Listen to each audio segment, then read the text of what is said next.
Latest news updates కోసం ఇప్పుడే download చేసుకోండి మీడియా ఎఫెక్ట్స్ యాప్. తెలంగాణకు ప్రత్యేకమైన పూల పండుగ బతుకమ్మ వచ్చేసింది. ఈ ఏడాది విస్తారంగా కురిసిన వర్షాల వల్ల అడవుల్లో అందమైన పూలు విరబూసి పండుగను మరింత రుచికరంగా మార్చాయి. బతుకమ్మ పండుగ 9 రోజులు జరుపుకుంటారు. ఇందులో పూల అందం మాత్రమే కాదు, ఔషధ గుణాలు కలిగిన పూలను దేవికి అర్పించడం కూడా ముఖ్యమైనది. ప్రతి రోజుకు ప్రత్యేక పేర్లు ఉంటాయి, అలా నైవేద్యం కూడా ప్రత్యేకంగా ఉంటుంది. బతుకమ్మ పండుగ తేదీలు. ఈ ఏడాది బతుకమ్మ పండుగ అక్టోబర్ 2న ప్రారంభమై అక్టోబర్ 10 వరకు జరుగుతుంది. భాద్రపద అమావాస్య నుంచి ఆశ్వీజ శుక్ల అష్టమి వరకు మొత్తం 9 రోజులు ఈ పండుగ తెలంగాణలో ఘనంగా జరుపుకుంటారు. తెలంగాణ సంస్కృతి సంప్రదాయాలకు ప్రతీక.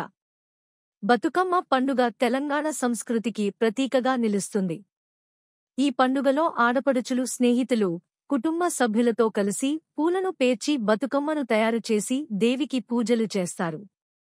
ప్రతిరోజూ ప్రత్యేకమైన పూలతో బతుకమ్మ తయారుచేసి పండుగలో పాల్గొంటారు.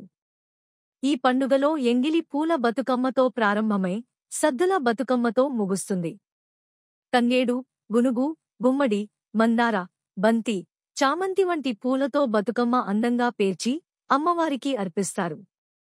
చివరి రోజు సద్దుల బతుకమ్మ ముగిసిన తర్వాత స్త్రీలు బతుకమ్మను జలంలో వదిలి అమ్మవారికి నమస్కారం చేస్తారు. ఆరోగ్యకరమైన పూలు. బతుకమ్మ పండుగలో ఉపయోగించే పూలు కేవలం అందం కోసం కాకుండా ఆరోగ్యకరమైన గుణాలు కలిగి ఉంటాయి. ఈ పండుగలో ప్రకృతిని పూజిస్తూ కుటుంబ సభ్యుల క్షేమం కోసం అమ్మవారికి ప్రార్థనలు చేస్తారు. ఈ ఏడాది బతుకమ్మ పండుగ మరింత ఘనంగా జరగబోతుంది. అక్టోబర్ 2 నుండి 10 వరకు మీ క్యాలెండర్లో నోట్ చేసుకుని ఈ సాంప్రదాయ పండుగను ఆనందంగా జరుపుకోండి.